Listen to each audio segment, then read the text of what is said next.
Europaparlamentsvalget er lige om hjørnet, og de danske kandidater er i fuld gang med at føre valgkamp. Valgplakater og uddeling af flyers er som altid en stor del af processen. Men hvordan hænger det egentlig sammen med klimaet, som er et af valgets helt store emner? Kandidat for Alternativet Sofie Groth har fundet sin helt egen løsning, så hendes uddelte flyers ikke går til spilde eller ender i skraldespanden. Skal vi stemme til EU-valget her på søndag? Ja, måske. Tak. Søndag den 9. juni er der Europaparlamentsvalg, og valgplakater og partimedlemmer, der deler flyers ud, bryder som sædvanligt de københavnske gader. Kandidat for Alternativet Sofie Groth gør selv samme ting, men har nytænkt sin egen flyer, så den forhåbentlig bliver genanvendelig og mere bæredygtig. Jeg har den her flyer, hvor jeg på bagsiden har fået trykt et maleri, min far han har malet.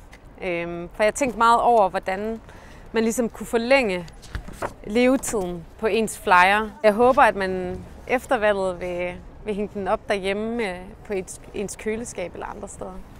Og spørger man forsker i geo- og miljøvidenskab Morten Birkved, findes den bæredygtige løsning et helt andet sted. Hvis man kigger på det meget simpelt, så er digitale medier den bedste løsning, og trykte medier er ikke nødvendigvis så bæredygtige.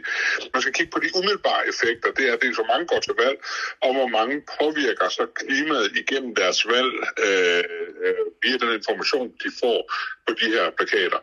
Men en ting er, hvad Sofie Groth og Morten Birkved mener, og noget andet er, om det har en egentlig effekt på dem, der står med det endelige valg ved stemmeurnerne søndag den 9. juni. Det vil ikke få mig til at stemme på nogen, at de gør det. Det siger noget om hende som kandidat, at hun har tænkt over det, og hun mener, at man kan genbruge noget. Ikke? For der er mange, de går bare ud og siger det, men gør ikke noget ved det. Og tilbage på Marmorbroen ved Christiansborg står en håbefuld Sofie Groth klar til søndagens Europaparlamentsvalg.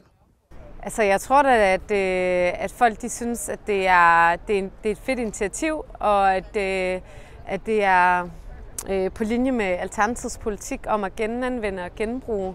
Så det tænker jeg, at det måske også giver en stemme. Og det er altså på søndag, at du skal ned i stemmeboksen og sætte dit kryds.